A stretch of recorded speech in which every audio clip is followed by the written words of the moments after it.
হেন হৰি এৰি কৰে গৃহে আসপতি আৰ যেন মহত্ব শুনিও প্ৰতি প্ৰতি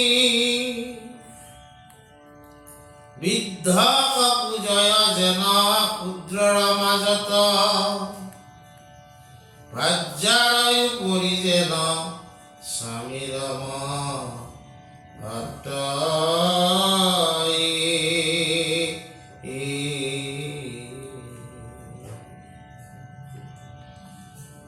পিতৃৰ মহত্ব যেন পুত্ৰৰ উপৰে কনিষ্ঠ জ্যেষ্ঠক যেন মতে মান্য কৰে হৰি বিমুখৰ জানা তেন হয় মহত্ব নাহি কদাচিতো তাত মহাগুণ যত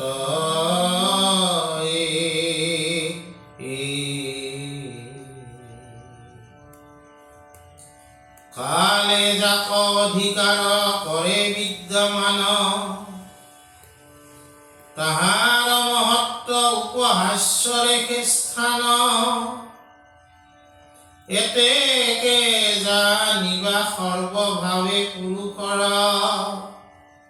ভগৱন্ত মাত্ৰ হৈল ভজনী ঈশ্বৰ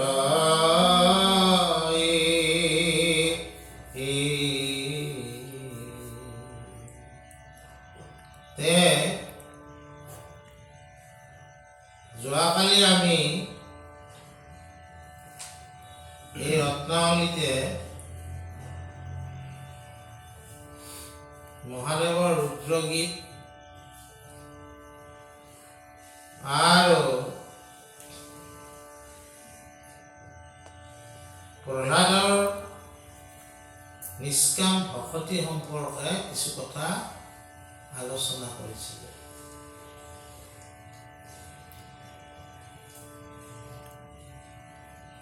আৰু সেই অনুক্ৰমে কোৱা হৈছে যে এই নিষ্কাম ভকতিৰ ফলতে ঈশ্বৰৰ প্ৰতি এটা প্ৰেম হৃদয়ত উৎপন্ন হ'ব আৰু ঈশ্বৰৰ প্ৰতি প্ৰেমযুক্ত হ'লে এই ভকতিৰ প্ৰসাদ তেওঁ লাভ কৰিব অৰ্থাৎ কৃপা লাভ কৰিব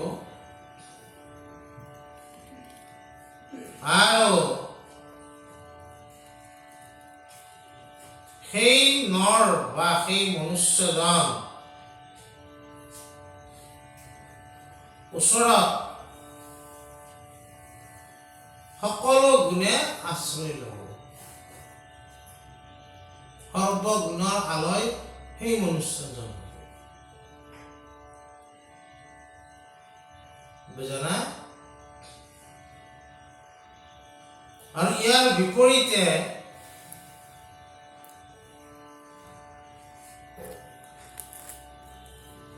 দুৰ্বাৰ দুসংগ দুৰ্বাসনা দুষ্ট হৰি হৰি হৰি হৰিয়ে অনাদি অবিদ্যা আপুনি হইল মোহিত অনাত্মা দেহক আত্মা বুদ্ধি কৰি হৰি হৰি হৰি হৰিয়ে তুমি পৰমাত্মা ঈশ্বৰ হইল বঞ্চিত। আৰু আমাৰ যদি তাৰে উলিটাকৈ হয় তেতিয়া আমি দুৰ্বাৰ দুসংগৰ কবলত পৰি দুৰ্বাসনা হৃদয়ত স্থান দি পৰমাত্মা ভগৱন্তৰ পৰা আমি বঞ্চিত হৈ থাকিম। দিনে ৰাতিয়ে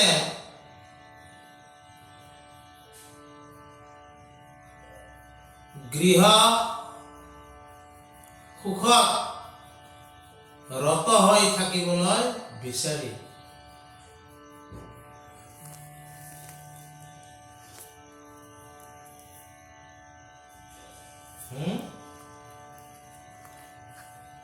আৰু লাহে লাহে আমি ভক্তিহীন অৱস্থালৈ গমন কৰিম।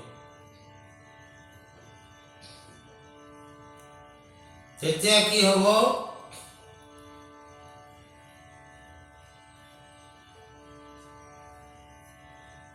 তেতিয়া আমাৰ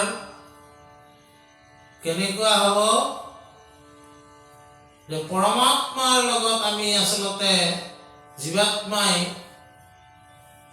সংযোগ স্থাপন কৰিব পাৰিব লাগিছিল মনুষ্য জীৱনত, কিন্তু এই ধন্য জীৱনটো পায়ো যিটো জীৱন পাবলৈ ব্ৰহ্মাই ইচ্ছা কৰিছে, এই ধন্য জীৱনটো পায়ো আমি ঈশ্বৰযুক্ত হোৱাৰ পৰা বঞ্চিত হৈ থাকিম। তো তাতে এটা কথা কৈছে, কি কৈছে? ঈশ্বৰে কিন্তু সকলোকে সম বুলিয়ে জ্ঞান কৰিব।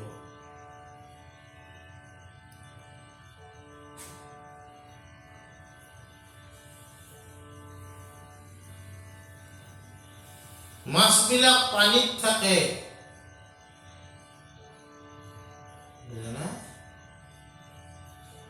আৰু এই পানীত থকা মাছবিলাকৰ কাৰণে প্ৰাণীয়ে তেওঁলোকৰ প্ৰাণদায়িনী শক্তি।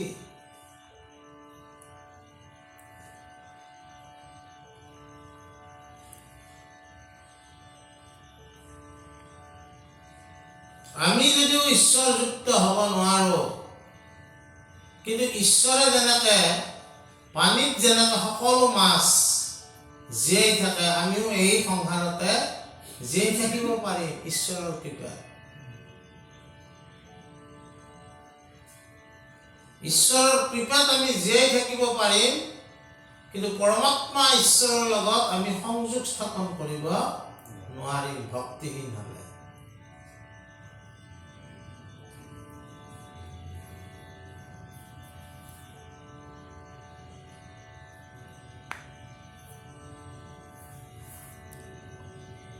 কিন্তু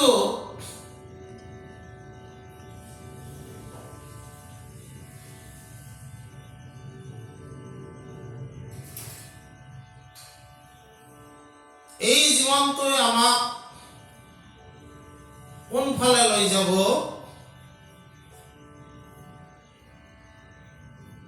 তাৰ কথা আমাক অলপ ৰত্নাৱলীয়ে কৈছে। কি কৈছে?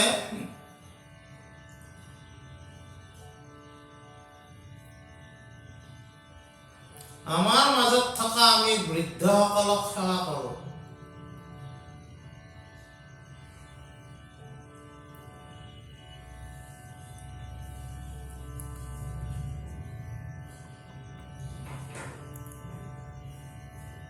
স্বামীৰ সেৱা ভাৰ্যাই কৰে,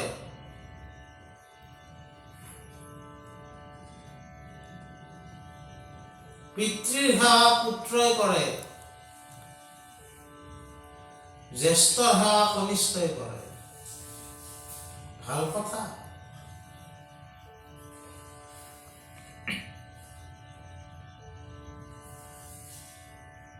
এই সেৱাবিলাকৰ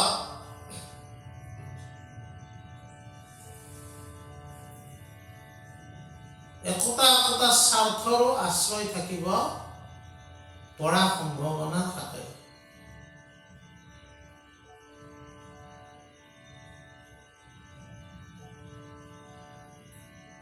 আজিকালিতো এইবিলাক দেখাই গৈছে, বিশেষ সময়ত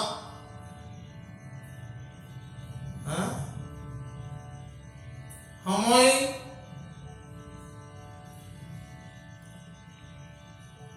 অনুসাৰে আমি সকলোকে সেৱা কৰা এটা দেখুৱা।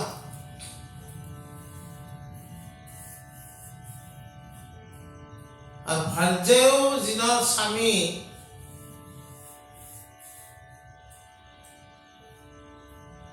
তেওঁৰ সেৱাটো কেনেকুৱা হয়,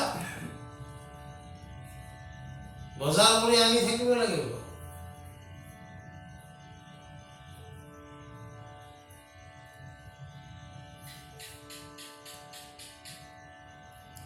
আজিৰ ল'ৰা ছোৱালী কি কৰিছে?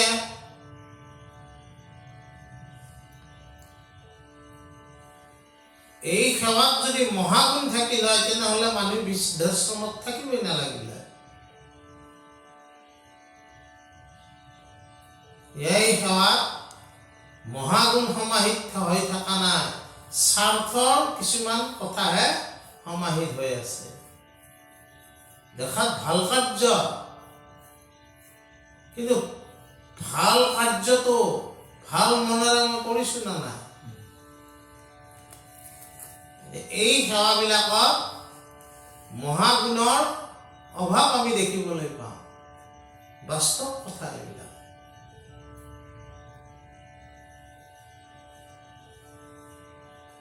ঈশ্বৰৰ লগত যেতিয়া প্ৰেম ভক্তিৰ জৰিয়তে পৰমাত্মাৰ লগত যদি আমি সংযোগ হোৱাৰ যিটো সেৱা,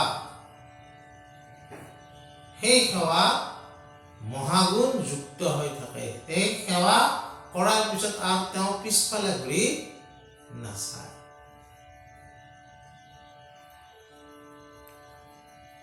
বুজা নাই? এই কথাখিনি কৈছে, বুজা ঠিকে আছেতো? তাৰপিছত কৈছে কি? এতেকে জানিবা সৰ্ব ভাৱে পুৰুষৰা, ভগৱন্ত মাত্ৰ ভৈলা ভজনী ঈশ্বৰা। হৰি বিনে আচন্ত যতে গয়ান দেৱ, আপোনাক ৰাখিবাক ক্ষম নাহি কেৱ। নাহি আপোনাৰ পুৰি কালৰ ভয়তে, তাৰা হবে ৰাখিবে আনক কেন মতে।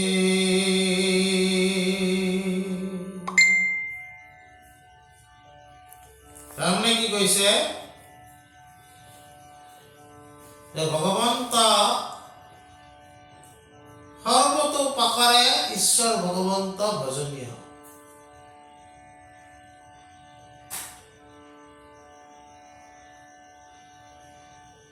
সৰ্বতো প্ৰকাৰে।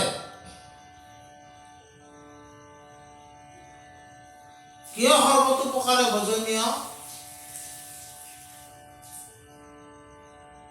যি চৈতন্য শক্তিৰ দ্বাৰাই তুমি অস্তিত্ব লৈ জীয়াই আছা, সেই অস্তিত্বটোৱে পৰমাত্মাৰ শক্তিৰ দ্বাৰা তুমি গ্ৰহণ কৰিছা। বাকীবিলাক কি হৈছে?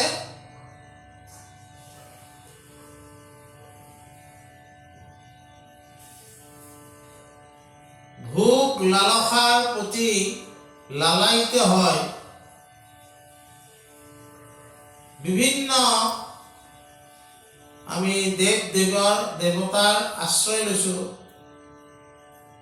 তেওঁলোকৰ পৰা অভিষ্ট সিদ্ধিৰ কাৰণে আমি কৰ্ম কৰিছো। কিন্তু ভাগৱত ভক্তি কি কৈছে? যে তেওঁলোকৰে আচল নিজৰ আলয় নাই, সকলোৰে আলয় হৈছে ভগৱন্ত পুৰুষ, স্থায়ী আলয়।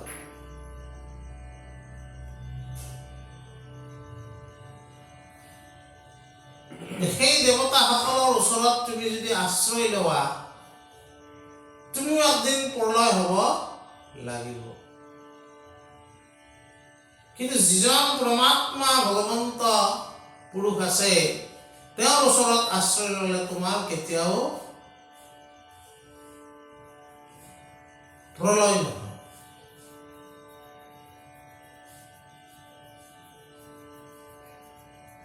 আত্মাই পৰমাত্মাৰ লগত কি কৰিব? ভক্তিৰ দ্বাৰাই, প্ৰেম ভক্তিৰ দ্বাৰাই ৰস মগ্ন মগ্ন হৈ থাকিব পাৰিব।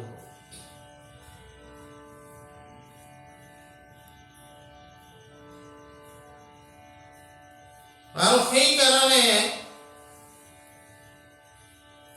এই যত যিমান দেৱ দেৱী আছে আৰু তেওঁলোক সকলোৰে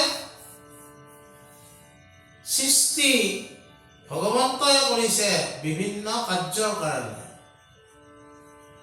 যোনদিনা ভগৱন্তই ইচ্ছা কৰে তেওঁলোককো সামৰি নিজৰ উদৰত ভৰাই ল'ব পাৰিব।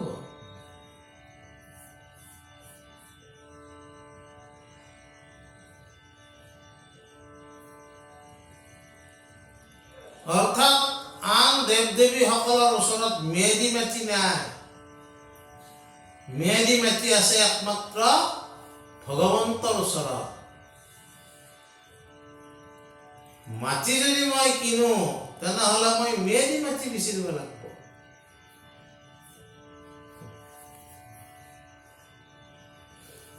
দখলধাৰী একচনীয়া মাটি কিনিলে চৰকাৰে মোৰ তাৰ পৰাই ইচ্ছা কৰিলে এভেকশ্যন কৰি লৈ যাবও পাৰে, দৰকাৰ হ'লে চৰকাৰক। আমি সহজ ভাষাত যদি বুজিব লগা হয় এনেকুৱা কথাটো।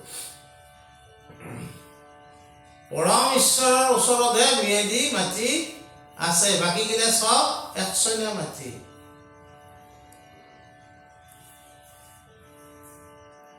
বুজা নাই? আৰু সেইকাৰণে কৈছে কেৱল নিৰ্ভয় এক ঈশ্বৰ মুৰাৰী, কাল মায়া আদি সমস্তৰে অধিকাৰী,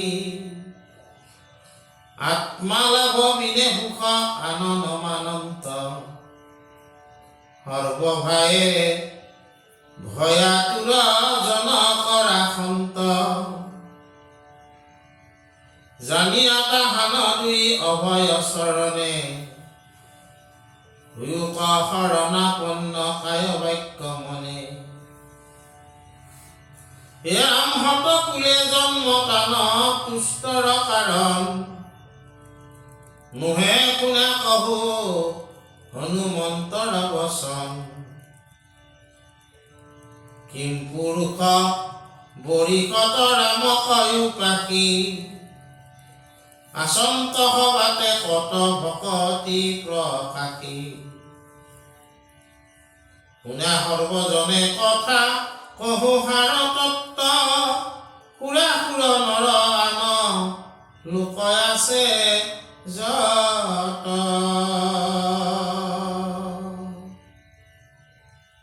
তাহাৰ মাজত যিটো হৰিক ভজয়, সিহি মহাজনে তান পোষক পাৱয়, পৰম কৃতজ্ঞ ৰাম প্ৰভু ভগৱন্ত, অল্প ভজনত কৰে বহু মান্যৱন্ত।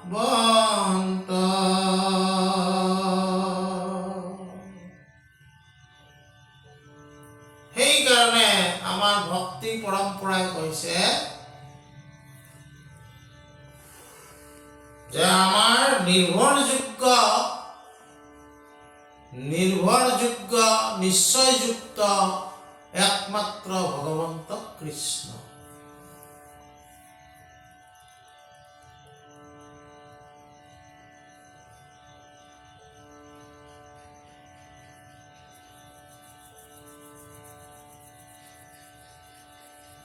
তুমি এটা বজাৰত বস্তু কিনিবলৈ গ'লে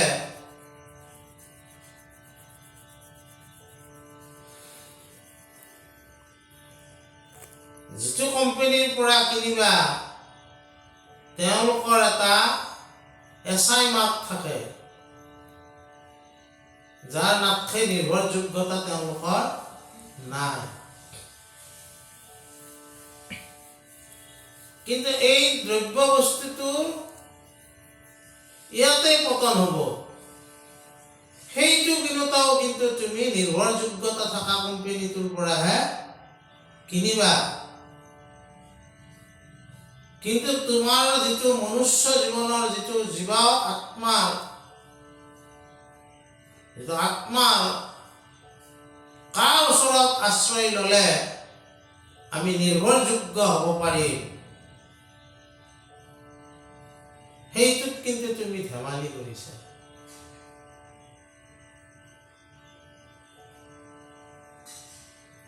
এই ধেমালিয়ে তোমাক কি কৰিব? ঈশ্বৰ ভক্তিৰ পৰা তোমাক বঞ্চিত কৰি ৰাখিব, তুমি যাব নোৱাৰিবা।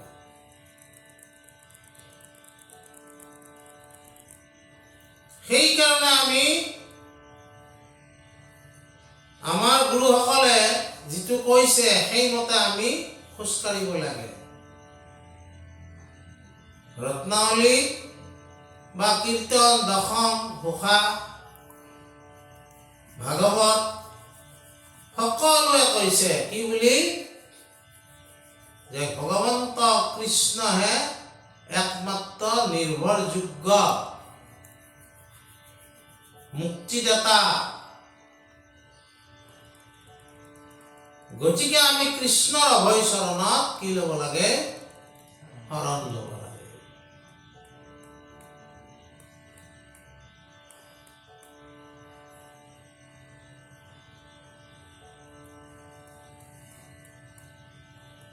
আৰু কেনেকে শৰণ আমি ল'ব লাগে?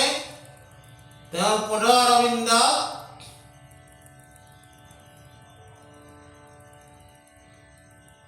কাই বাক্য মনে।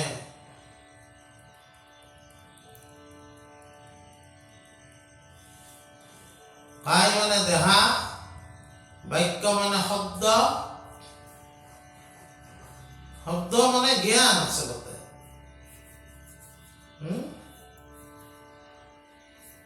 আৰু মন, এই তিনিটা একত্ৰ কৰি আমি ভগৱন্তৰ ওচৰত শৰণ ল'ব লাগে। কাৰণ প্ৰভু ভগৱন্ত অনন্ত ঈশ্বৰ প্ৰপন্ন জনতাৰ।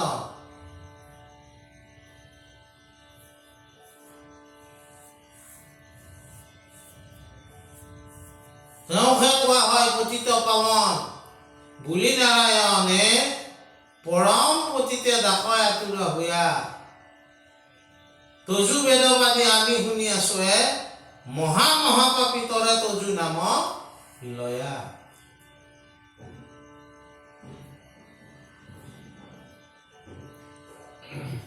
তেওঁৰ ওচৰত শৰণাপন্ন হলে কি হব? আমি এই জন্ম মৃত্যুৰ যিটো চাকনৈয়াত আমি যে ঘূৰি আছো, বুজানা? এই চাকনৈয়াত ঘূৰি ফুৰাৰ পৰা হাত সাৰিব পাৰিম, অথবা পুনৰ যদি আমাৰ জন্ম হয় তেতিয়াহ'লেও আমি সৎকুলত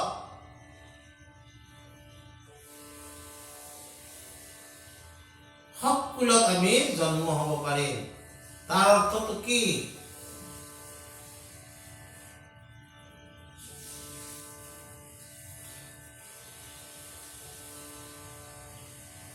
আমাৰ যদি জন্ম হয় জেনেটিক্যালি আমি কি হম?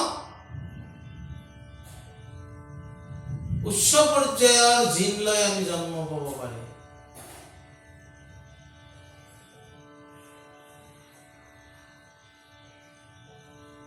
বুজানা? আৰু ইয়াৰ উদাহৰণ কবলৈ গৈ ৰত্নাৱলী কি কৈছে? হনুমানৰ কথা কৈছে। বান্দৰ, সুগ্ৰীৱ বান্দৰ মানে কপি বুলি কয়।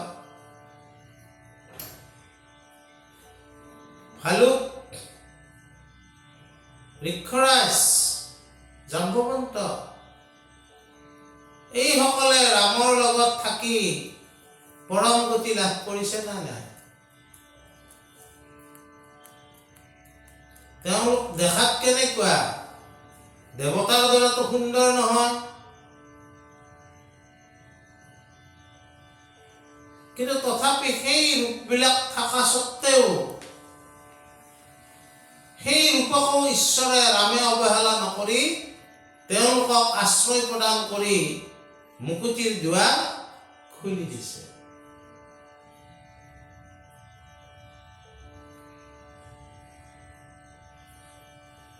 গতিকে যিসকল সুৰাসুৰ, দেৱতা, অসুৰ যত যিমান আছে, দেৱতা, অসুৰ, মনুষ্য যদি হৰিক ভজনা কৰিছে, তেনেহলে তেওঁলোকক হৰিয়ে তৰণৰ পথ প্ৰদান কৰিছে।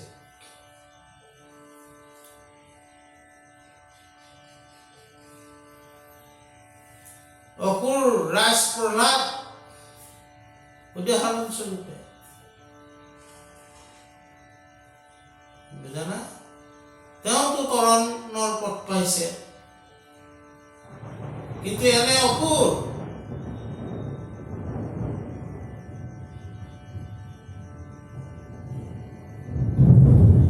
পৰীক্ষিত ৰজা শাপন্ত হৈও তেওঁ তৰণৰ পথ পাইছে।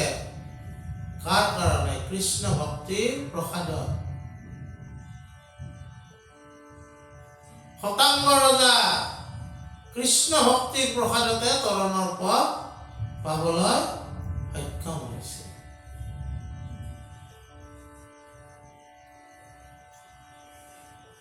আৰু পৰম মৰ্যাদা পুৰুষোত্তম ৰামে অল্প ভজনতে এই বান্দৰ, বৃক্ষৰাজ সকলোকে কি দিছে? তেওঁলোকক মুকুতিৰ দুৱাৰ খুলি দিছে। ইয়াৰ পিছত কি কৈছে? অল্প সেৱা মাত্ৰ যেন কৰে বহু মানৱ,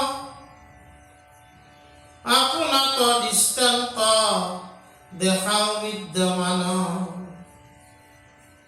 নহিকে উত্তম জন্ম আকৃতি সুন্দৰ, বাক্যৰ চাতুৰি নাহি বুদ্ধি অবিস্তৰ। নাহি একো গুণ আমি বনৰ বানৰ, অনুগ্ৰহ পাত্ৰ হইল তথাপি ৰামৰ।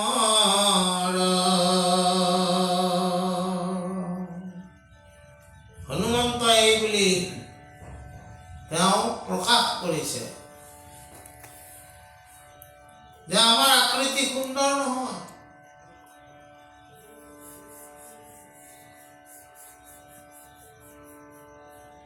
আৰু আমাৰ জ্ঞানো সিমান নাই। দেৱতা মনুষ্যৰ যিমান জ্ঞান আছে আমাৰ সিমান নাই।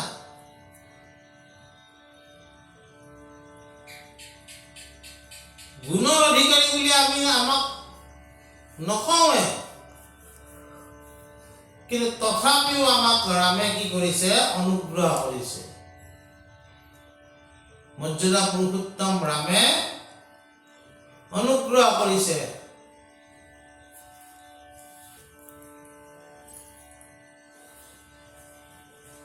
ৰামক মৰ্যাদা পুৰুষোত্তম বুলি কয়।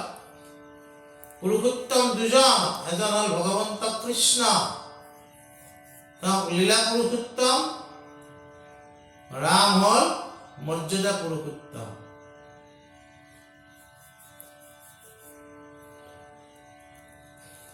ৰামে কি কৰিছে? মৰ্যাদা ৰক্ষাৰ কাৰণে নিজক আহুতি দিবলৈও কি কৰিছে? নিজৰ আহুতি দিও উদাহৰণ ৰাখিছে।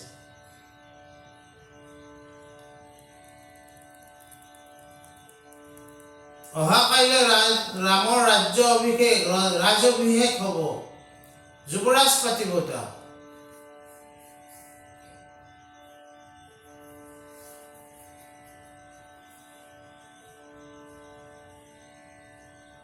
কিন্তু ৰাতিয়ে খবৰ ওলাল কি তেওঁ টিকেট নাপালা, ঘৰতেহে পালা। আজি যদি আমি আমাৰ নিৰ্বাচনত লাগি যাওঁ, টিকেট নাপোৱাৰ পিছতে বিদ্ৰোহ আৰম্ভ। তেওঁ যে এটা দলত আছিল, সেই দলটোৰ বিৰুদ্ধে যে যাব নালাগে, এই মৰ্যাদা নাই। পিছদিনাৰ পৰাই বিদ্ৰোহ আৰম্ভ, মই নিৰ্দলীয় খেলি।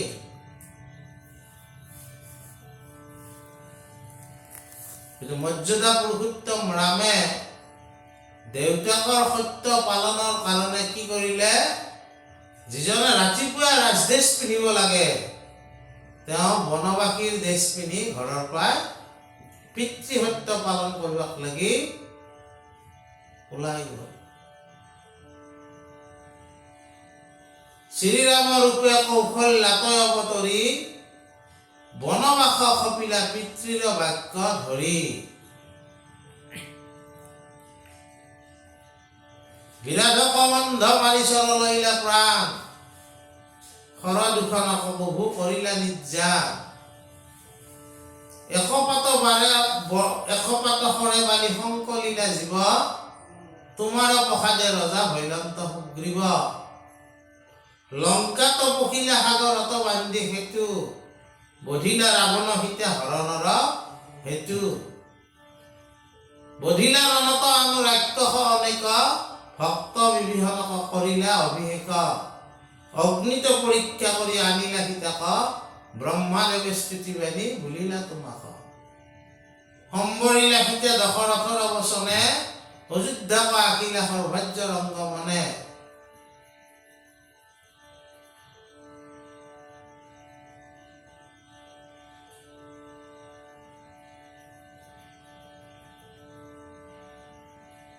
কৰিলা ৰাজ্য 10,000 বৎসৰ, লগে স্বৰ্গে নিলা হবে অযোধ্যা নগৰ। শংকৰদেৱ গুৰুজনাই কিমান সৰুকে ৰামৰ গোটাই চৰিত্ৰটো এইখিনিত প্ৰকাশ কৰিছে।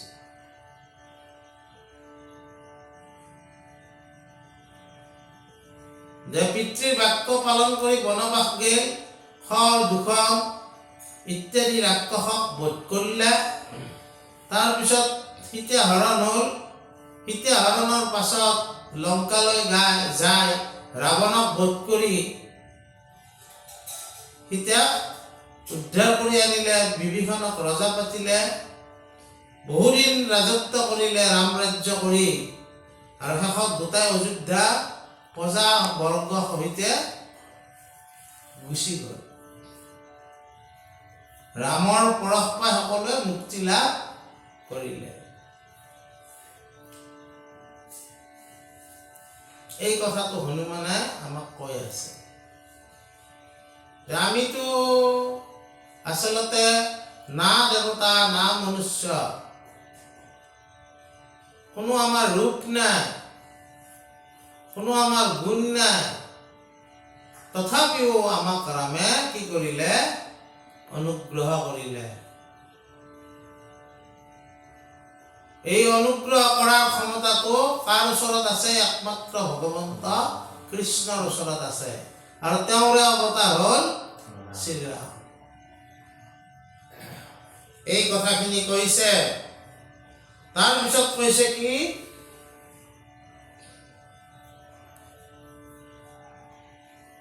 এতেকে ভকতি হৰি তুষাৰ কাৰণ, ব্যৰ্থ হৰি বিষয়ত আন গুণগণ। কিন্তু তাতে কৰে যিটো নিষ্কামে ভকতি, পৰম কীৰ্তাৰ্থ হৈল কৃষি মহামতি।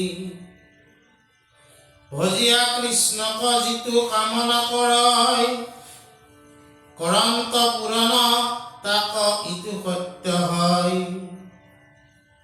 তথাপি কৃষ্ণৰ নাহি সন্তোষ মনত, হব মায়াময় ইন্দ্ৰিয়ৰ ভোগজত। ব্ৰহ্মলোক আদি কৰি সমস্তে নিবাসী, ভোগ নষ্ট ভইলে কোনো পাৰ্থিৱন্ত আঁকি। নিৰন্ত মাধৱে জুনো কিছু নুকুজিলে, নকৰিবা শংকা ইটো মনত সমূলে নৱাংশয় কিছু যিটো ভজি মাধৱক দিবন্ত আপুনি নিজ পাদ পল্লৱক যাক পাইলে ভকতৰ পূৰ্ণ হৈ মন সৰ্ব কাম বৰিকন কৃষ্ণৰ শৰণ।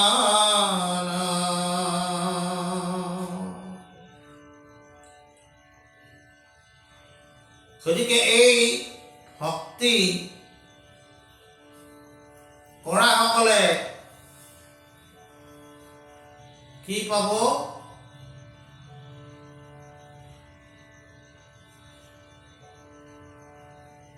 আপোন গুণে তুষ্ট হৈ থাকিব পৰা শক্তি পাব। আৰু ঈশ্বৰ ভক্তিৰ বাহিৰে বাকী যিমান গুণ বুলি আমি ভাবি আছো সেইবিলাকক সেই গুণবিলাকৰ কি বুলি কৈছে? ব্যৰ্থ গুণ বুলি কৈছে। সেইটোতো প্ৰকাশে হৈছে। যিটো দেহাৰ কাৰণে সদায় যত্ন কৰি আছো সিও একদিন বুঢ়া হৈ যায়।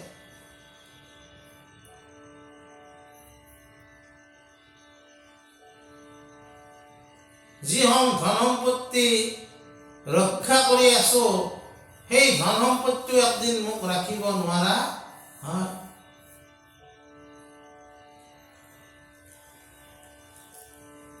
সেইকাৰণে ভগৱন্ত পুৰুষক যিসকলে নিষ্কাম ভক্তি কৰিছে তেওঁলোকক মহামতি বুলি কৈছে।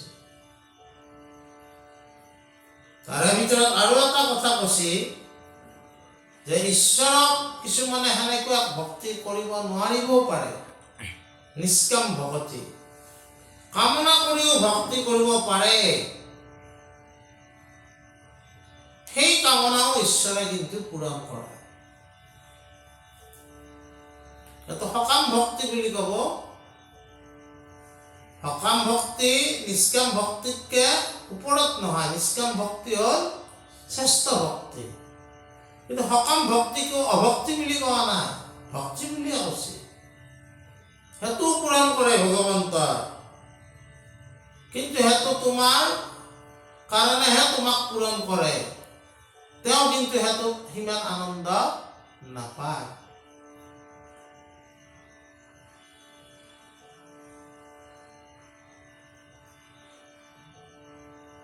তেওঁক তুমি সকামী হয় তেওঁক তুমি বিচাৰিছা, তেওঁ ঠিকে আছে, তোমাৰ সকামটো পূৰণ কৰি দিছে।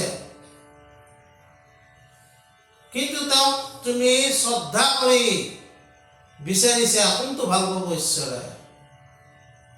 তুমি প্ৰয়োজনত বিচাৰিছা, তেওঁৰ প্ৰয়োজনটো পূৰণ কৰি দিছে। কিন্তু তোমাৰ প্ৰয়োজন একো নাই, এনে তুমি শ্ৰদ্ধাতে বিচাৰিছা, কোনটো ভাল পাব? প্ৰয়োজন নহ'ব। সেইটো ভগৱন্ত, সেইকাৰণে সিহঁতক নিষ্কাম ভক্তি প্ৰেম ভক্তি বুলি কৈছে। সেইজনৰ লগত ভগৱন্তৰ প্ৰেম হ'ব।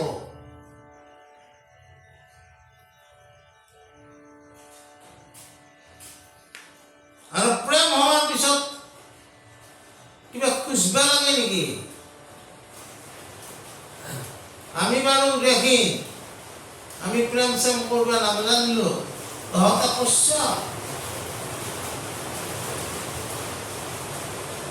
কি কৰিছিলি তেতিয়া?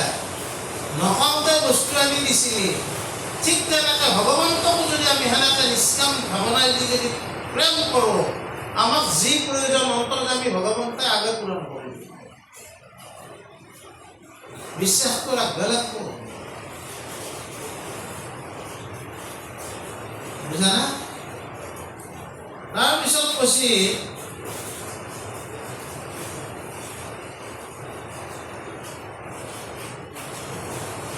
যে যিজনে এই নিষ্কামভাৱে ভগৱন্তক সেৱা কৰিব, পূজন কৰিব, তেওঁৰ পাদপদ্ম তেওঁ লাভ কৰিব। ঈশ্বৰৰ পাদপদ্ম লাভ কৰোঁতে কি হ'ব?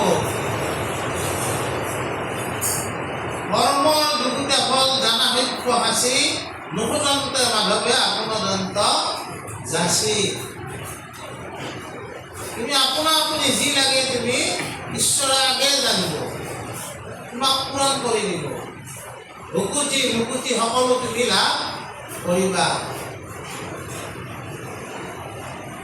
কিন্তু ঈশ্বৰৰ অনবৰতে যদি তুমি ভগৱান আজি এইটো কৰি দিয়া, আজি সেইটো কৰি দিয়া, আজি এইটো কৰি দিয়া, তেতিয়া ভগৱানে কি কৰিব? তোমাক প্ৰতি তাৰমানে তোমাক পূৰণ কৰি দিব, কিন্তু তোমাৰ লগত প্ৰেম সম্বন্ধটো তোমাৰ লগত মানে কি কৰিব? প্ৰেম সম্বন্ধ গঢ়ি নুতুলিব। গতিকে আজি আমি এইখিনিকে আলোচনা কৰিলোঁ।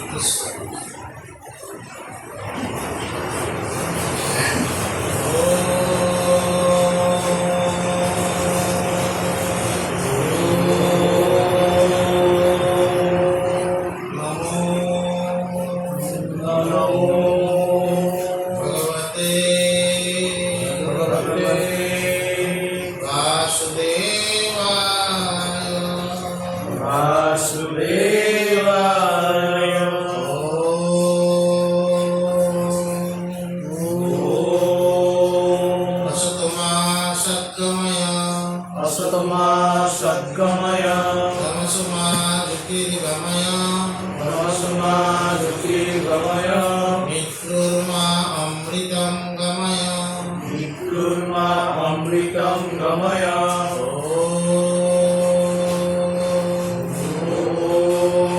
शान्ति शान्ति शान्ति शान्ति शान्तिः शान्तिः कृष्ण हरि बोल